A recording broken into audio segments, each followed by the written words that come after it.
آپ صلی اللہ علیہ وسلم نے فرمایا ایسے لوگوں کو جانتا ہوں اپنی امت میں سے جو قیامت کے دن جب اللہ کے سامنے پیش ہوں گے تو ان کی نیکیاں تہامہ پہاڑ جتنی ہوں گی. ایک بہت بڑا پہاڑ، آپ نے اس کی مثال دے کے اس کا نام لے کے آپ نے ذکر فرمایا کہ ان کی نیکیاں اتنی زیادہ ہوں گی. پھر آپ نے فرمایا کہ فَيَجْعَلُهَا اللَّهُ عَزَّ وَجَلَّ هَبَاءً مَنْثُورًا. اتنی زیادہ نیکیاں، پہاڑ جیسی نیکیوں کو اللہ تعالیٰ جس طرح غبار کو اڑا کے ختم کر دیا جاتا ہے، مٹی کو اڑا کے پھونک مار کے اڑا دیا جاتا ہے، اس طریقے سے اللہ اس کی نیکیوں کو اڑا دیں گے. صحابہ تو بہت ڈر گئے، کیونکہ صحابہ کا مطمع نظر کیا ہوتا تھا ہمیشہ؟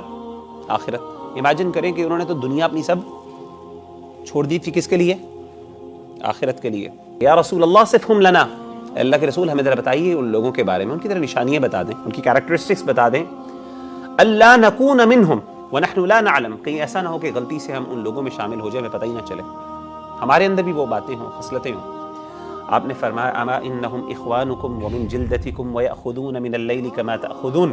آپ نے فرمایا وہ تمہارے بھائی ہیں، تمہارے جیسے مسلمان کہ وہ راتوں کو کبھی کبھی عبادت بھی کر لیا کریں گے.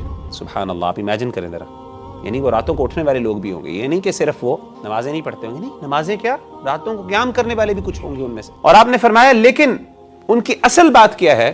اصل ان کا گناہ اور جرم یہ ہے اذا خلوا بمحارم اللہ انتہکوها، جب وہ اکیلے ہوتے ہیں تو پھر اللہ کی جو حدود ہوتی ہیں ان کو پامال کر دیتے ہیں، اللہ کی جو باؤنڈریز ہوتی ہیں ان کو کراس کرتے ہیں، ان کو وائلیٹ کرتے ہیں. یہ ان کا سب سے بڑا گناہ. تو کچھ ایسے اللہ معاف کرے گناہ ہوتے ہیں جو انسان کی بڑی بڑی نیکیوں کو ضائع کر دیتے ہیں. ان میں کچھ ایسے گناہ ہیں جو کنسسٹنٹلی انسان اکیلے میں کرتا ہے اور انسان کو اس پہ شرمندگی نہیں ہوتی، وہ ان کو چھوڑنے کی کوشش بھی نہیں کرتا. تو انسان کو ہمیشہ اپنی خلوت، اپنی آئسولیشن کے بارے میں اسپیشلی بہت زیادہ کنسرن ہونا چاہیے. اسی لیے نبی صلی اللہ علیہ وآلہ وسلم وصیت کیا کرتے تھے. آپ نے فرمایا اوصیک بتقوی اللہ تعالی فی سر امرک وعلانیتہ.